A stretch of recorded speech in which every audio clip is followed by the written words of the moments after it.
Sure. Yeah. Recording. All right. Welcome to another episode of God Yay or Nay. I'm here with Amish Patel. Amish, thanks for joining me, brother. Woo! Thanks for having me, dude. Is that a good time to ring the bell? I thought the bell kind of ended a little bit quickly there. It does. You know what Zoom does? It cuts it out. It cuts off the bell? I don't know what, it's some kind of sound correcting thing. It is, well, Zoom clearly thinks God nay. No respect. Cutting out the bell. We don't need any of that God stuff on here. This is a business app, all right? This is for workers to get better at their business. Yes. This is Zoom. Professionals only. I like that they tell you that they're recording now. The first time that happened, I was doing an audition with this girl, and it was I've never heard it before. And I was doing an audition with a girl, and it goes, recording in progress. And I'm like, hey, are you like, what are you trying to do? Like, are you just trying to like let someone know? I didn't know it does it. Now it does it on all the calls. But I remember when COVID first started, it never did it.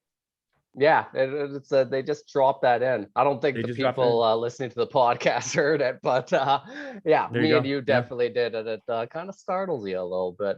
Yeah. All right, Amish, thanks for joining me, man. Thanks, baby. You're one of my good friends from Toronto, a comedian. I remember we used to hit all the mics and all the shows together, and we used to talk a lot of shit. Yeah, we used to talk a lot of shit about politics, because I remember me and you were kind of both into that, but we were both into spirituality, meditation, all of these kind of things, and we never talked about that. I honestly don't get that. But now I'm doing God's politics, brother. Now I'm only doing God's politics. I don't do these earthly politics. Ugh. It's so oversaturated too. It's like such a thing to talk about when you're smart. You start talking about politics or something, and it catches you because you think it's important. You know what I mean? But then the meditation teaches you like this is also meaningless. It doesn't matter. Thank you. That's a beautiful way of saying that. And you're right, because you think when you start getting into politics, you're like, oh, I'm the smart guy and I know which politics is correct. And then all of a sudden you start going like, nah, I like there's so much dumb shit in all of these politics. It's just like when you start going into politics too much, you just dumb down yourself. It fucking sucks. It does suck, man. It's like too much. I'm glad to like kind of take a break from it, you know, not really taking a break, but like just, you know, it's not my main thing. And I find it just makes the videos and everything so much easier because you're not just always worried about, you know what I mean? Because like with politics, you do have to worry about like someone's going to get mad and this and that. Whereas, dude, I talk some shit. Someone doesn't like it. Hey, you're attacking my religion. That's my religion. Talking about my religion. So don't come around here with the fucking cancels, baby. That's it. You know what I mean? But like, you ain't canceling this religion, eh? Yeah, you're gonna cancel my religion? You're gonna cancel my whole religion then? Okay, cancel the whole thing. Can't fuck with me, dude. Can't fuck with me. But with politics, dude, it's always like, well, you can't say this, and did you say that? It's like, man, leave it. You know, people are so sensitive about it. But religion is, you know, it's beautiful. Yeah, religion. No, and, I want you to actually give my audience a little bit of a background on yourself, just so they kind of know who you are. And yeah, tell them the kind of transition you went into during the lockdown. Yeah, dude. I honestly, like, before the lockdown, even my dad passed away, and just going through that got me back into spirituality because I grew up like heavy into it. And then, you know, like when the lockdown happened and, you know, stuff like that, like, there was just so much to do. Like there's so much stuff like that to do. So one of the things I did, and you were asking before, like what's my certifications as a meditation coach. So I got my degree in Buddhism from Harvard X Online University. $50 for the certificate. $50. You're fucking Harvard grad here, eh? Baby, I'm a Harvard grad. It's on my Tinder. I'm a Harvard grad. On your Tinder? I put on my Tinder, goddammit. I'm a Harvard grad. Dude, honestly, if it was a meaningless course, I wouldn't have done it. It's so tight. I remember being like in high school and knowing this. And then I guess as we get older, we're just like, okay, well, we got to grow up and be adults and this and that. So we just forget that like we were into this incredible thing, but like the philosophy's tight and it is so scientific too. Like the way that it tells you to operate your mind. And it's interesting that your show is called God, Yay or Nay. One of the things I learning about Buddhism and then learning about like relearning about Hinduism, because Buddhism kind of came from Hinduism too. But it comes from this tradition called non-duality. And basically the way I tell people about it, because I do have a meditation show now. And what I tell people is like in the West, everyone's like, God, yay or nay? Like, pick an answer. Is it yes? Is it no? What do you got? And then even there's almost like, maybe that's why we didn't talk about it when we were talking about politics, because it's like, oh, you're talking about God. Like, you're one of these religious freaks now? But that's how the West sees it. The West sees it as like, God, there's one almighty and pay respect and pay homage, or there's nothing. And don't ever bring up God, like the atheist, right? And this philosophy, this Hindu philosophy, it's called Neti-neti. And what it literally means is not that, not that. It's a third option, non-duality. And the third option is you're God. Nobody gives you the third option. Yeah. They give you two options, right? And there is a third option. And the third option is, yeah, it's called Neti-neti. It means like it's not one and it's not zero. It's infinity and it's also nothing. That's what God is. And but you are connected to it too. And I like that idea. It appeals to my narcissism. So I gotta, you know what I'm saying? I do love that idea, because the non-dual, like when we're meditating, I know like a lot of these kind of philosophies, you want to kind of get to a non-dual state, right? Yeah, yeah. And that state is kind of having that feeling of being connected with everything. Yeah, that's what you're doing. And like these guys even teach. And I think one of the questions you had was like to tell you guys about the 4 yogas, the 4 like meditation yogas, which is like Raj yoga. And this is from Buddhism or from Hinduism? No, this is from Hinduism, but this is heavily influenced, I would say, the Buddha and Buddhism, where I'd say where it got its influences from, because Hinduism has all the stuff that's like Christianity, or not. I don't want to say Christianity and single anyone out, but like Hinduism has stuff that is basically monotheism, that is basically like Western traditional conservative religious beliefs. That's what I was raised with. But then they got the rock and roll side. That's the non-duality. That's the tantric people. That's the Buddhist. Like even Tibetan Buddhism is tantric. Is they say that it's tantric, but it's basically supposed to be about non-dualism versus there's one God or zero God. It's like they put that aside, and then you're operating from the belief that like basically the fact that you're alive is like a little miracle, and that miracle is a direct connection to the source. And yeah, like those 4 yogas. I think one of them is called karma yoga, and it is like the yoga of like just living your life and doing work in your life. And then bhakti yoga is about like loving everything, because everything is love, and you can just see the divinity in everything. And basically they're ways of becoming workaholics. Like both of those karma yogas combined is just a person just like does their work all the time, because no matter what they're doing, they say, this is Bhagwan, this is God. And even when I see another person, I'm supposed to recognize that you are God. Yeah, so yeah, bhakti yoga would be like that's bhakti, yeah. Yeah, because I know you're God, so I have to treat you like that because we're both God, kind of thing, right? Yeah, we're here to collaborate. Like even the idea of competing, like it was interesting at the end of the Buddhism class when I attended Harvard. One of the final lessons that they taught is they said that in the West there's a common belief that you're born with original sin and you have to overcome your sins or whatever. But in the East, you're actually born with original perfection, and it is the world that installs these samsaras on you, meaning like these little, what we would call sins, or like bad habits, or, you know, little issues that you're having in your mind that basically are functioning to make you forget that you're God. And that's almost like the game that we're playing is just, it's a game of like remembering your God. Oh, okay. I really like that. And every time you remember, there's like different ways of remembering. But I think when you laugh, and a lot of people teach this, it's like they call it the cosmic joke or whatever, like that the whole thing's meaningless. But basically when you laugh, that ha ha ha, that release, that is a like for that moment, you're like rejoining with the source. You know what I'm saying? Yeah. No, when you get a good laugh in, that's when you kind of actually feel like the most spiritual sometimes, where you're like, that was fucking cleansing. That was cleansing and healthy. Yeah. Cathartic, cleansing. It you know, you got all the emotions out. No, it is. And no mind. Most importantly, no mind. You're thinking. No mind's a big thing. Yeah. And so we had bhakti yoga, karma yoga. Was there the 2 others? Do you remember those? So those are the 2. Those are the 2 that you do like in life.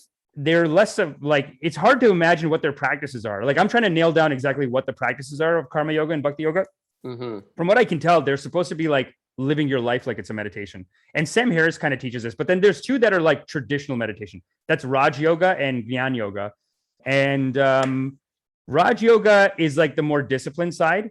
Like in the West, there's these guys that teach this thing called the strong sit, and they suggest doing it for 1 hour a day. It's very powerful. I actually did a video about it a little while ago, but basically when you sit for an hour and you basically your back is the awareness and you're watching your mind. And you're like, this is kind of how I do it with Raj Yoga. You're watching your mind so that you can be the master. You have to be the king of your mind, the master of your mind. So you watch it, and every time it does something foolish, you just say, oh, okay. Oh, that's what you want to do? Okay. Noting. I have noted. I like it. You don't get disappointed. You just gotta watch it and go, oh, okay, all right, I get it. Sure, sure, that's what you want. All right, that's fine. what you want. Yes. Your attachment is strong still. Okay, noted. That's like noting practice too, right? But you know when and the so Buddha. What do you mean the strong sit? Your back is your awareness. What do you mean that like? Honestly, like so you do. Everyone says you sit. And I think it's a Zen practice technically now, but it comes from Raj Yoga. You sit with like no movement. And you'd be surprised at how difficult this is. After like 2 or 3 minutes, the ego will make all kinds of shit. You know what I mean? But be like, no, we have to move. You'll be injured. And like pains will start popping up in all different parts of your body.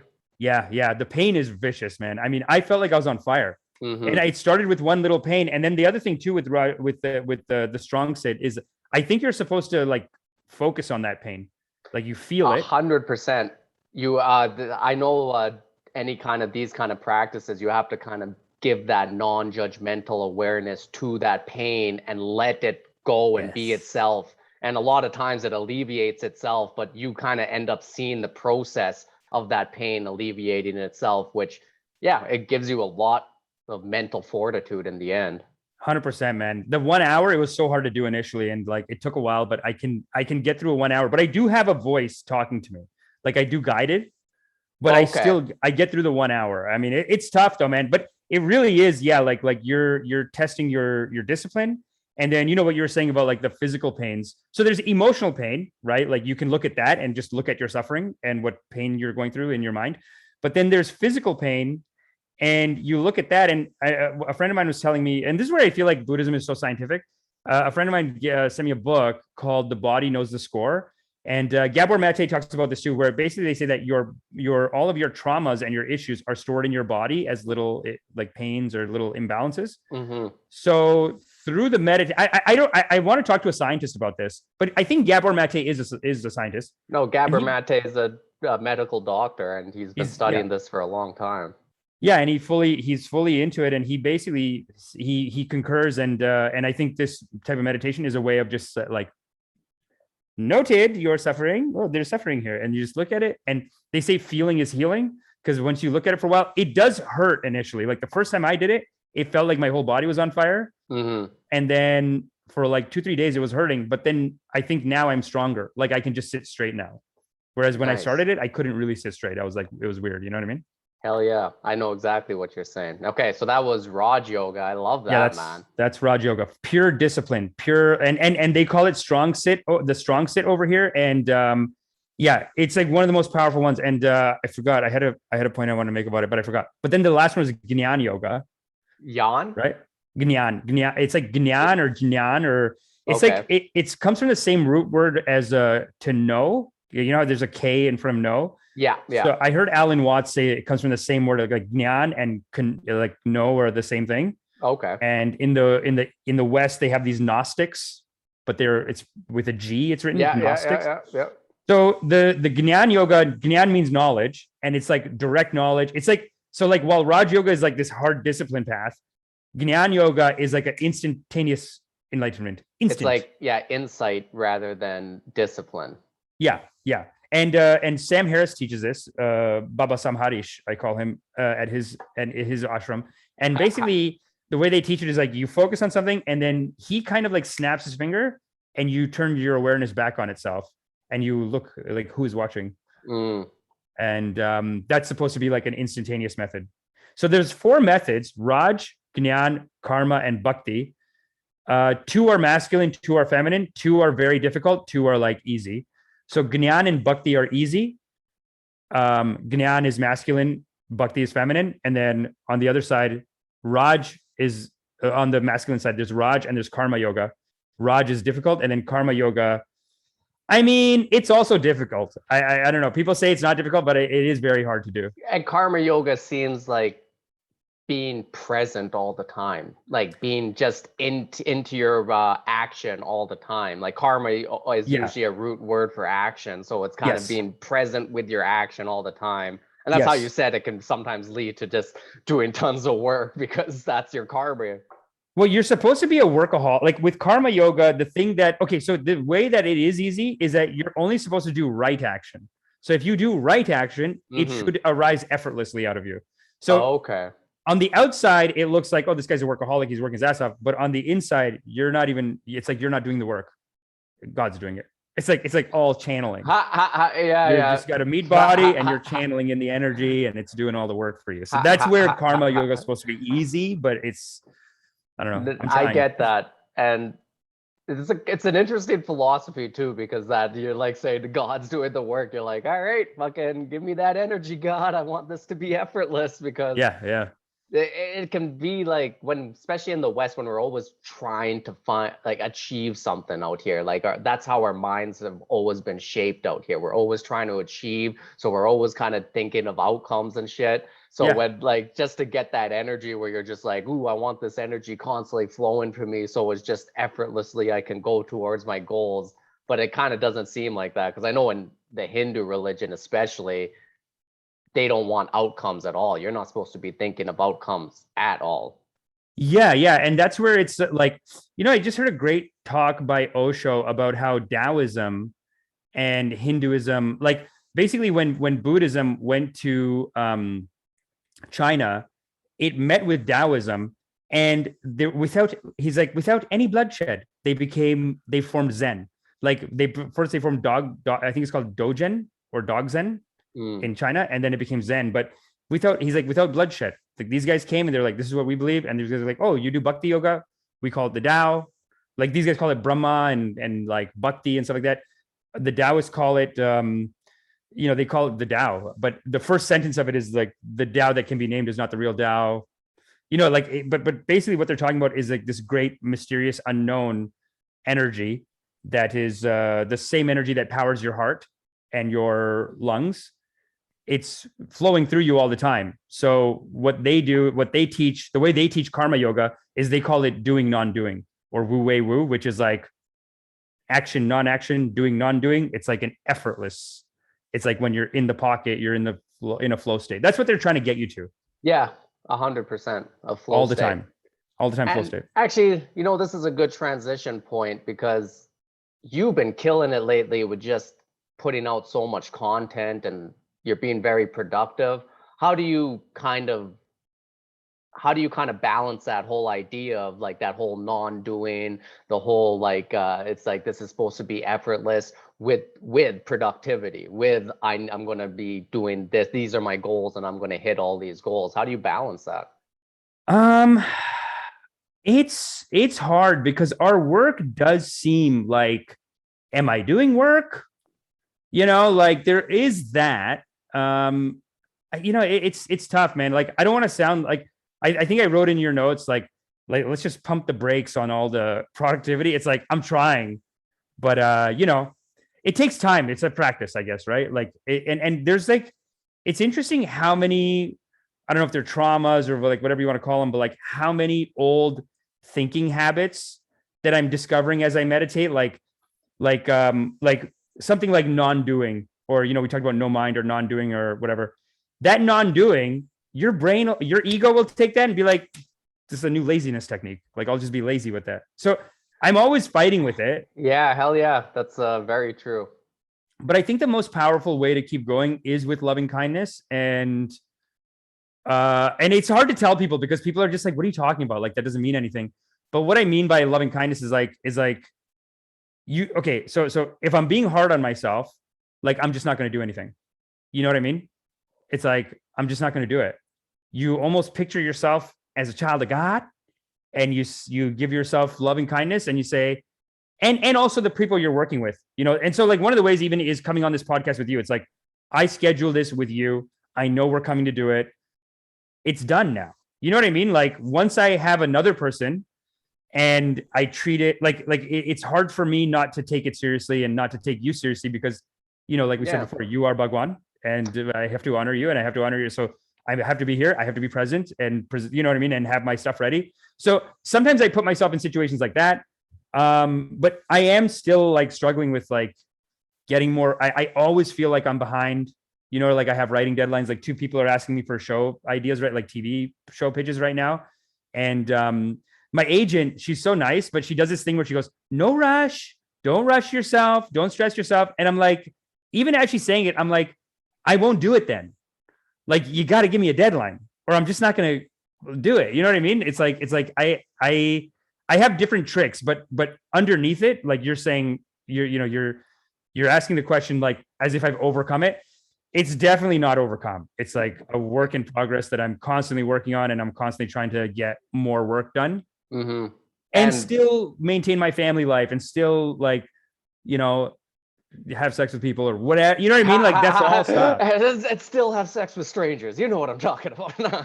It's work, man. No, you gotta honestly, like put the time into that even. No, honestly, I completely understand that. I don't think it's something that anybody kind of gets over really that easily because and especially like how you were saying, you start learning about all these different thinking patterns in your head that can be there from like these habits that have been there for ages. Like these things have been ingrained in our head, and like it can be to like laziness, or it can be to like, oh, I'm not good enough, or oh shit, I'm behind. Like all of those thinking patterns keep popping up, and it's for myself as well. And it's funny because all of them can lead to like being like, oh, I need to overwork, or lead to like, oh, I'm just lazy and I just like gonna sit here and be completely like paralysis or some shit. It sucks. No, and one of the things that these guys always teach is it's like the thing I was saying before about like you're not born with original sin, you're born with original perfection. It's like the only sin really on with this kind of thinking in like non-duality, the only real sin is forgetting that you're God, or like just forgetting that you're here to have fun, hang out, play a game. Like you're just here to have fun. And if you think about it, like we take sports so seriously here, but even that, it's like, it's sports. Like these guys are murdering themselves. They're getting concussions. You're paying billions of dollars, trillions of dollars, like making stadiums, whatever. And it's like, the whole thing's just to pretend. Even last week, we had an internet beef on my show, The Drip, I do every Wednesday. We talked about this internet beef of like this pickup artists were beefing with ABBA and Preach. And the way he's talking about like these aggressive alpha male pickup artists, he's like, we're better than you. We'll destroy you. Nobody works as hard as us. And I'm just like, guys, it's just for fun. YouTube definitely is just for fun. But these guys are always trying to remind you like this whole life is just for fun. So any stress doesn't really make logical sense. Your ego tells you like, no, you have to stress and it's the only way I get anything done. But really, it's like, you just have to be present with whatever task you have in front of you. It's easier said than done. Mm-hmm. But you be in the moment with whatever task is in front of you. And that's really all you can do. There's nothing else you can do. So there's nothing else really to think about. And that's, I think, the most practical way of doing it. And that mindset it's very freeing. And it's honestly, it's a lot of fun. Like it has that quality of play to it. Like it's very pleasurable just to be present, right? I love that whole mindset of just being like, hey, at the end of the day, there's not much to stress about if you really look at the situation we're all in. So it's just like, be present, do what you're doing, and have like that. It kind of gives you that sense of play with it where you're like, all right. Because once I started cultivating that whole sense a little bit more and more over the years, I do have that kind of like, hey, like, let's fucking enjoy this kind of like feeling to it. And it makes life a lot more enjoyable.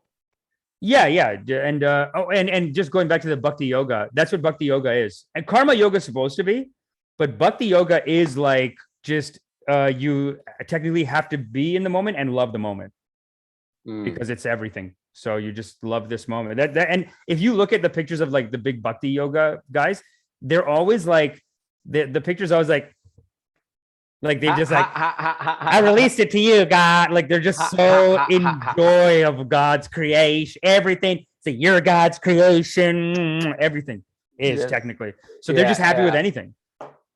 They smoke a lot of weed too. They smoke a lot of weed. Do they?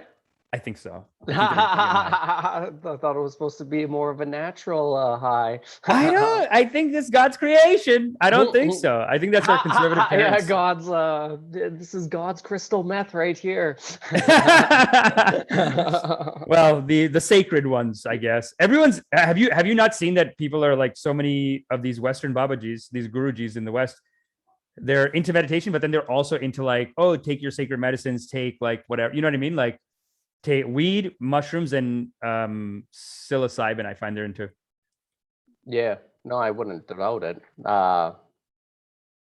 Yeah, it's interesting because I know like a guy like some of the older school guys won't be promoting psychedelics at all. No way. Yeah, yeah. No, they're like They're this like is that's a shortcut, or yeah, there is a lot of that. It's and crazy how like people here believe it too. yeah, and be afraid of unearned wisdom, which hey man, I've done a lot of ayahuasca in my days. I'm not gonna say that's unearned. That's a Really? fucking ayahuasca fucking drops you on your fucking ass, man. Tell me about Okay. ayahuasca. What's that Ah, about?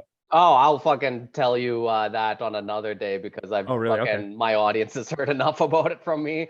Okay, sick. Okay, cool. No, I want to learn about that. That's good. That's amazing. Okay, cool. Yeah, Because I haven't done that one yet.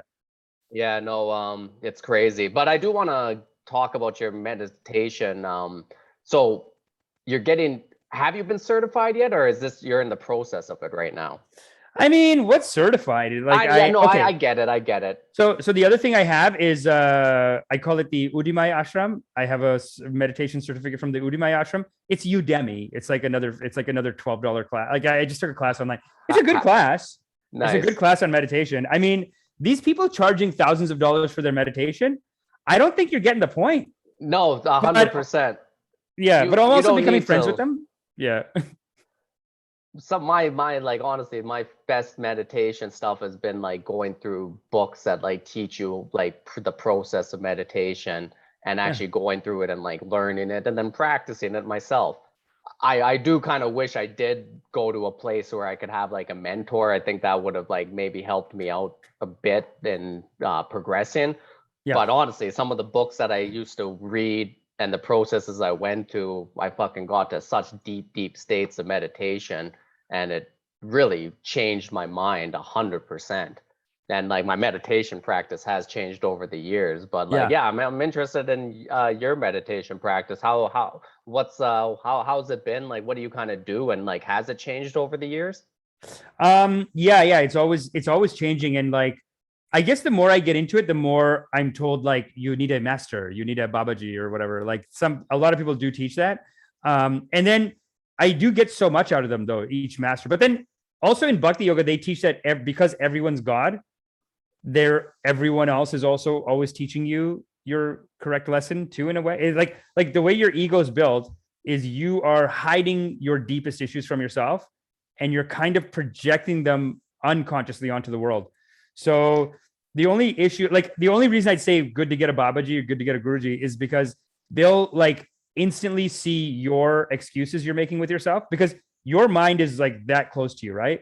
So it's always giving you little loopholes, little back ways out of doing your work, or like doing a full meditation, or even when you're in meditation, like thinking about something that might technically be cheating. So they'll just give you the next technique. Like there's one Babaji I go to, and he also is like a shaman. So he does my mushroom, like I've done mushroom trips with him and stuff like that. But he is the one who got me on the strong sit meditation, where he's basically telling me like one of the most important thing you should learn right now. And it wouldn't have occurred to me, because I thought like, oh, I'm killing it, I'm enlightened, who cares? But he was basically like, he's basically telling me like the next step for you is probably like a strong sit that focuses solely on like strict like discipline and silencing yourself, because I have such a chatter mind. And if you think about it, your chatter brain is what gets you to waste all your time, because I think Lao Tzu says like your thoughts become like your daydreams or whatever become your actions. Like let's say your thoughts become your actions become your habits become like your destiny. But you don't really know where your thoughts come from. They're just kind of auto-generated by your ego, and they're auto-triggered by stuff in your surrounding. So there's a lot of those thoughts and the stories that they come with that you're just not going to recognize, maybe. And maybe having a Babaji will be like, okay, it's like for me, right? Like when I learned non-judgment first, I was like, okay, so I'm just gonna eat some chocolate. No judgment. You know what I mean? Yeah, It gives yeah. little loopholes. Oh yeah, and your mind does that 100%, 100 times. Like I used to do it too. Yeah. And it was kind of like with me, I'm kind of like haven't been drinking for a while now, but like Yeah. when I used to drink, that was the exact excuse I would use. Be like, oh, I just have to be non-judgmental with myself, which honestly it kind of helped because other times I would deal with my drinking with shame. I would shame Yeah. myself, which would get me more, wanting Yeah. to drink more. But when it was one of those things, it's a loophole that you use as an excuse to keep drinking when it's just like, nope, you have to have that discipline to stop. And really, yeah, that's when you can really, Yeah. like, I don't know, really open up, man. Have you heard of the Course in Miracles? I have heard of it. I've never read it though.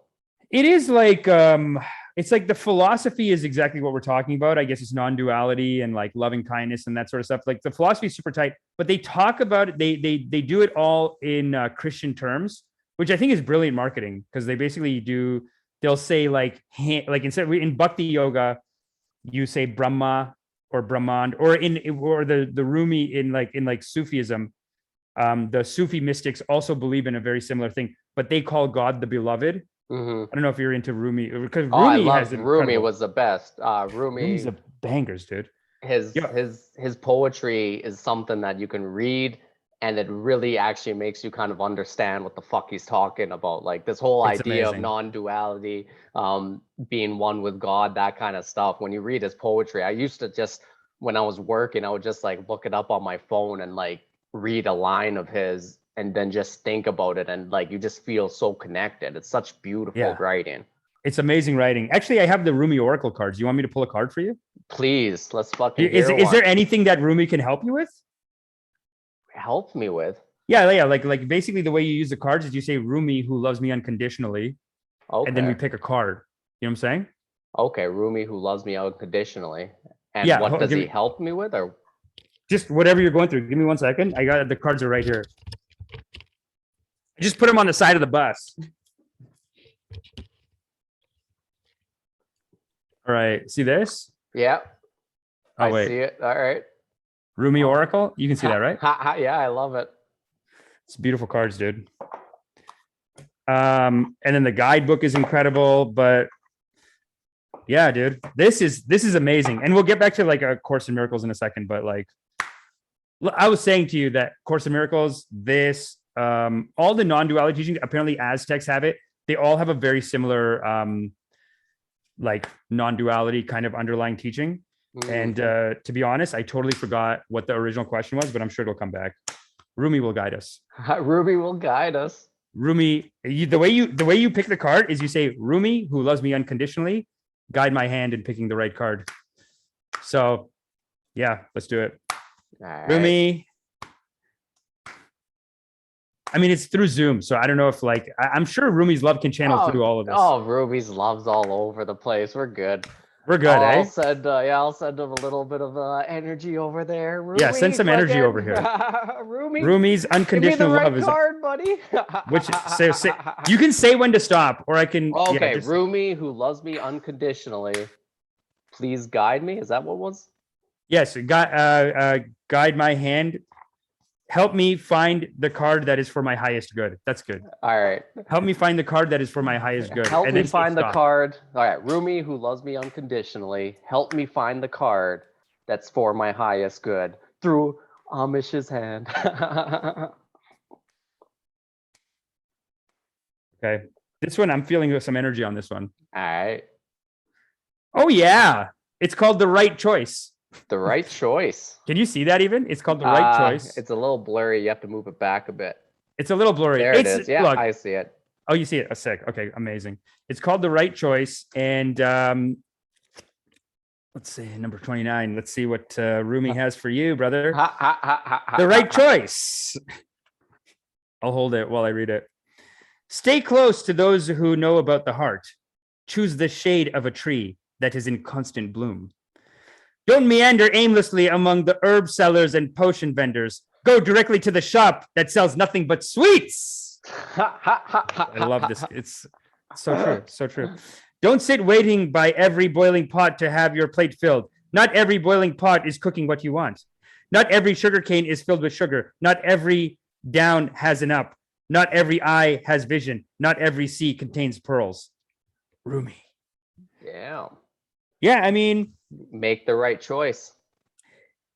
yeah, yeah. And he says, don't meander aimlessly among the herb sellers and potion vendors. I like that he says potion vendors because there is a lot of people trying to sell you, even with like podcasting and stuff. There's like so many people that are like, hey, I got a scheme. I got like you'll be famous in 2 weeks. I got the course. I got this. You know what I mean? Yeah, that's what YouTube has become almost. Yeah, so many scams and so many like little potions and schmotions. And it's like, he always does that. He's like, drop all the schemes. There's another one that I picked. I was like looking at a guy's class, like a guy's marketing class. I pulled a card and it was like the first time I was like, drop all your schemes. Come to the source. And the source is the beloved. And basically what you'll find with these meditations is that they're always telling you to trust your own heart because in it is the infinite wisdom of the beloved. It's very tight poetry. No, I do love that. You're right. Yeah, and that's actually Rumi's philosophy too. It's always coming back to trusting your own intuition, your own heart. And yeah. That's basically what we all need to do. Yeah, totally, man. Have you ever heard of a guy, Robert Glover? He wrote a book called No More Mr. Nice Guy. I have heard of him. Yeah, I've actually listened to a podcast with him like a few months ago. Yeah, same. Like I heard him on a podcast a couple of months ago, and he had the best advice. He was saying like, stop. And I've been doing this myself for years, but it's tight the way he said it. He's like, stop trying to like with dating, right? But I think it applies everywhere, and I think it applies to this poetry that we just read. It's like with dating, one of his best pieces of advice is that he's like, don't try to convince people. There's people who just love you. So just keep looking for that person. If someone's not into it, because all these guys, like they almost like make all their money, like the pickup scene and the dating scene. They could almost make a ton of money on your insecurity and like inability to live in the, like what's going to happen, like what's going on with this person. You get caught up and then you're like in this little game. But like, I like this idea of like, just drop all that, go to the shop that sells the sweets. Beautiful. It's true, man. Just like, why are you wasting your time on this? It's ridiculous. I love that. You have to, dude. Fuck, man. And I don't know. That's like the whole being authentic, being yourself, and just, you're right. You have to not give a shit about people are wanting everybody's acceptance or everyone's praise. It doesn't matter. It really doesn't matter. And how much do we have to learn that being any kind of artist? Like as a comedian, when you're trying to pander to the audience, when you're trying to make everybody like you, that's when all of a sudden most people stop liking you. They can smell that desperation on you, or that wanting to be accepted by everybody on you. And it's not art. It's not creating anything. If you go to your source, that's where the creation can kind of bloom a lot. And that's something you got to constantly remind yourself. And that's why a meditation practice can be so helpful, because it's returning there every day to be like, this is where I want my action to kind of brew from. This is where I want my karma yoga to fucking come from. Yes. Action. Yeah, I want to be present, and I want that creativity to be coming from myself. And you're right. Like it helps in dating too. Like I've noticed that as well when I stopped. And I think a lot of men with because we're the way we kind of like go out for women a lot of times is like we always kind of think like, oh, we got to go and impress this lady, and so we kind of like, it doesn't even matter who it is, we're just constantly going to a woman and just trying to impress them, which is just, you're right, it's just like, no, go and be yourself, and if there's that natural attraction there, it'll actually happen, and that's where you find more fruitful relationships. Yeah, 100%, man.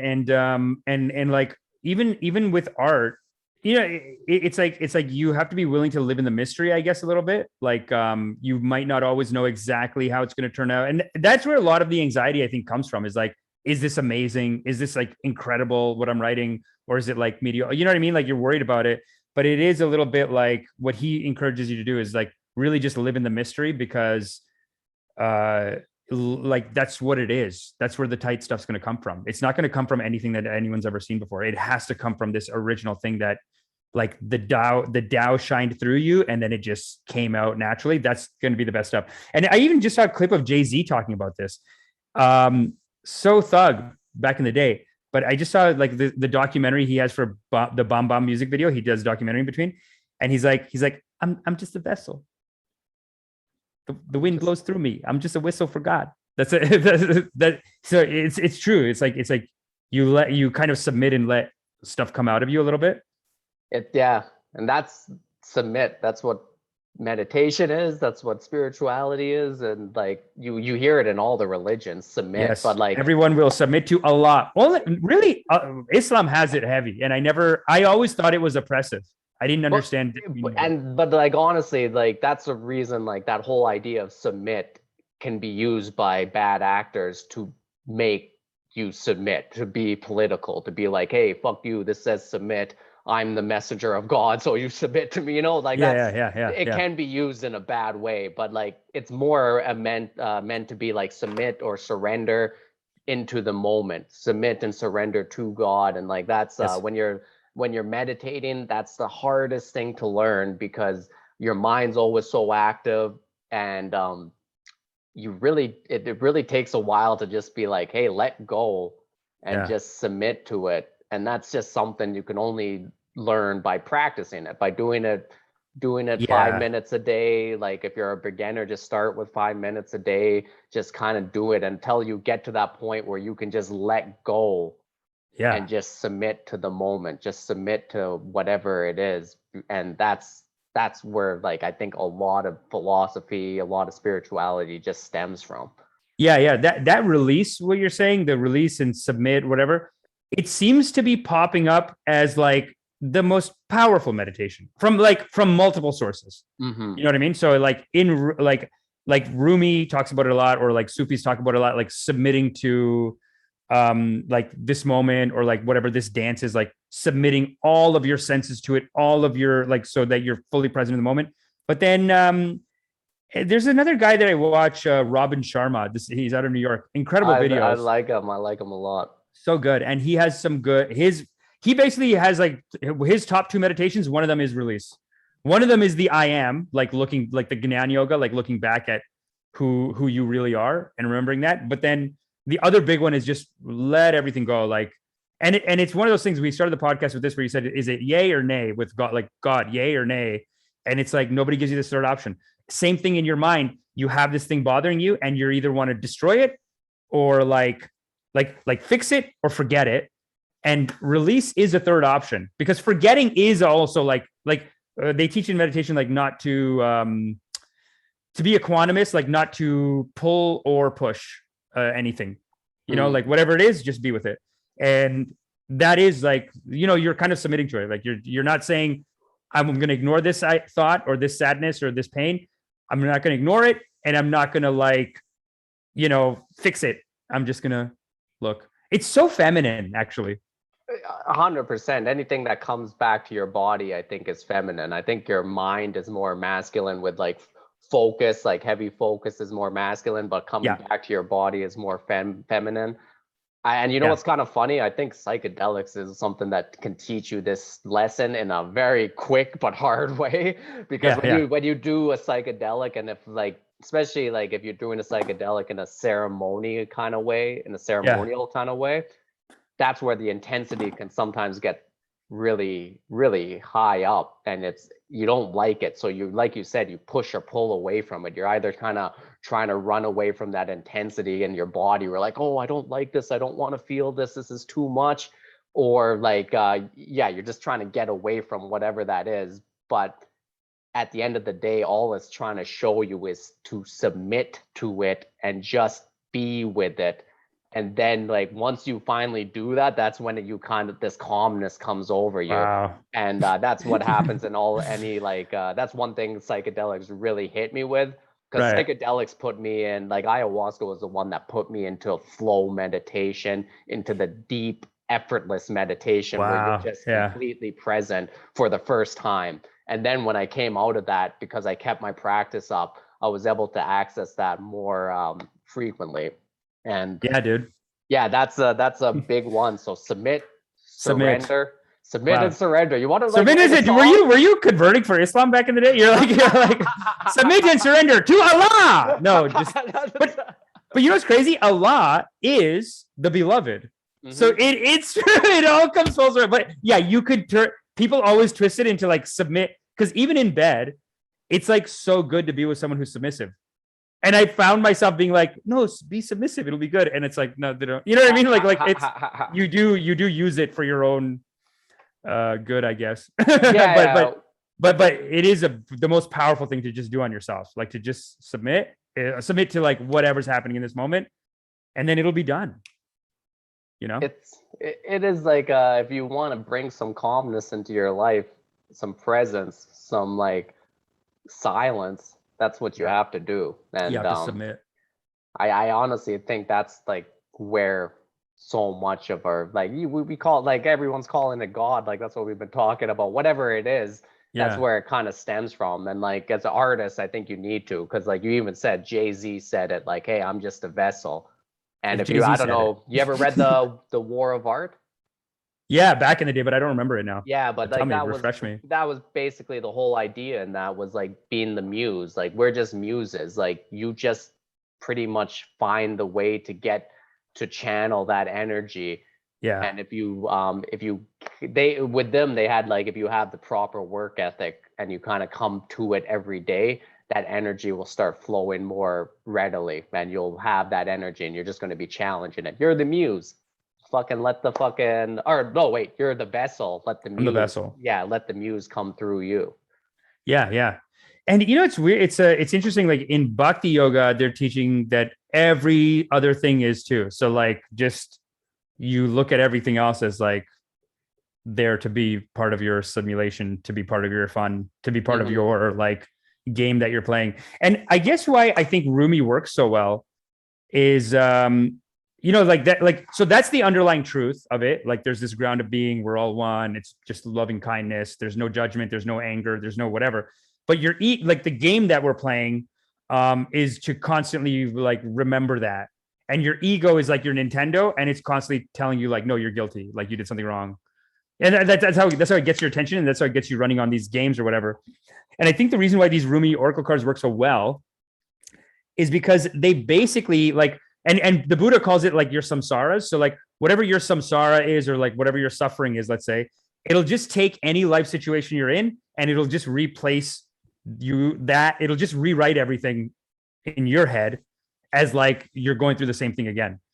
And you just go through them over and over again. And what I find that this poetry does, the Rumi has it, Vedanta has incredible poetry, the Buddhists, and it's poetry, but it's also called pointers. So like if you ever do guided meditation, they say these things. You can have people like say this poetry to you while you're meditating. It's incredible. And what the poetry does is it just destroys that illusion. It just cuts it out, and then you're like, oh, okay, I get it. I'm caught in a game or whatever. You know what I mean? You know, the best poem I heard just recently is I don't know if it's a poem or like just a pointer or whatever. But one of the Dojin masters or Dogjin masters was saying, when you throw a stick by a dog, it chases after the stick. But when you throw a stick by a lion, it looks back at who threw the stick. And then it will never throw the stick again. So what it's saying is like, for you have to be the lion. Look back at your ego, because your ego's always throwing these things out and saying like, go after that, go after that, go after that. And you're always running around in these hamster wheels. So that's one of the meditation pointers, is like, who's throwing that? And then once you look back, you realize there's nothing there. It's just holy shit. That's really good. I love that. I never heard that one before. Oh, you like that? That's good. Oh, I like it. And I also like to be compared to a lion. So I'm like, all right, I'll fucking pretend to be the lion there. Even You're though a lion. I'm a dog a lot, but most of us are like, we're just running around. Like nobody even know. Once you start meditating, you start noticing people. You're like, what are you doing? Like you're just, you know, like you change your mind 6 times on something, and people don't even know they're doing it. It's interesting. Yeah, dude. Constant dreams. Hey, that's. And like I try to tell people like in my podcast all the time, like the guys who listen to me every week, like I try to tell them like, it's understanding your mind. Like really try to, like, that's the biggest thing about what spirituality is just paying attention to your mind. Because when you do that and when you start learning, that's where you get wisdom, and that's where you get more of like you get a better life out of it, I believe. 100%, man. And all right, man, like, so I think you kind of answered this question almost, but I always ask it at the end of the podcast, and I want you to kind of reiterate it and maybe add anything else that you might want to add. But Tell Amish, me. God, yay or nay? Neti-neti. The answer is neti-neti. Not these, not these. Neti, no, not, no, nothing. Neti, non-dual. Non-dual. It is both and it is none. Do you think you ever had a non-dual experience in meditation? Oh yeah, I try to do them. I try to have them as often as possible. But I'm finding more and more that now that it's like, it's about degrees of how non-dual you can be. Like karma yoga, I guess, is like getting your life to a point where your whole life is non-dual.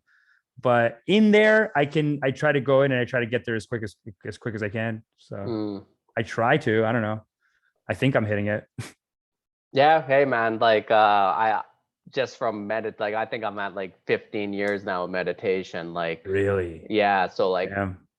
But my meditations, like I used to go from like strictly one focused meditation where I would try to get into these like non-dual states a lot, or try to get into like deep effortless meditation. That's just from where I was learning it from. Right. But yeah, now I'm into more like just completely mindful meditation, just getting into my body. That's like my meditation has just changed, and like doing a lot more breath work now. So like that's that's kind of pretty much where my meditation's changed over the last couple of years. And it's like my meditation went from being very serious, like one pointed, which like I kind of like eventually knew, like after I kind of like went up all the levels of that meditation, I kind of realized like, oh, I kind of need to enjoy life a lot more. And that's where the mindfulness came in, getting back into my body, getting back into the movement, getting back into the dancing, getting back into the music. And like that is like, it also helped me be a lot funnier on stage, because like I started to develop more of a personality that's playful, and people like that, rather than when I was so one focused, I was just too intellectual and too you know what I'm saying? Like I know exactly what you're saying. And you like, know, Bhakti yoga is supposed to be about that. Like people misinterpret Bhakti yoga as like, oh, I prayed all day, and they think it's like pray, like you have to do a strict prayer. But really, from what you read about it, is like it's really just being lost in the moment. So if you're listening to a good song, or even if you're having sex, I mean, like sex, if someone's really giving in bed, that's a Bhakti yoga, brother. Yeah, hell yeah. Dancing, if you're in the music, if you're in the moment, that's a Bhakti yoga, because you are dancing inside of God's game, God's creation. All right, man. This was fucking awesome. Thanks, buddy. So let my audience know, besides letting them know you're a generous lover, a giver in the bed. besides letting them know that, let them know where they can find you, and promote your podcast, your YouTube channel, anything else, man. Just I would say follow me at Fade to Brown on Instagram, FADETO Brown. And then from there, like you'll get all the information. I'm trying to do daily rips on YouTube. I'm saying trying, it's been tough. Like I went on vacation, it was hard to keep them going, but there's like 4 or 5 tight new rips I have coming out this week. Listen to my podcast every Wednesday called The Drip. And then meditation show will be coming up soon. And I have this guided meditation show called Wake, Bake, Meditate. So basically I do like a little lecture. We do a guided meditation together, because that is, you know, you were saying earlier, like, do you need a teacher or whatever? Apparently teaching. Oh, this is what I was going to tell you from the Course in Miracles. They have a manual for teachers, and it says basically that there are no teachers and students. Everyone's a teacher and everyone's a student. So you're always like learning from everyone. You're always learning, and teaching is the best way to learn. But you're kind of like reteaching them to reteach yourself. So yeah, I will be doing that class very soon. It's called Wake, Bake, Meditate. You can smoke a little weed, have a little mushroom, and then do the class. You don't have to. But anyway, details for my podcast, my daily rips on YouTube, everything. If you go to Instagram at Fade to Brown, you'll get all the information there. Fuck yeah. All right, buddy. Thanks, buddy. This was amazing. Thank you so much for doing this. Thanks, man. Likewise.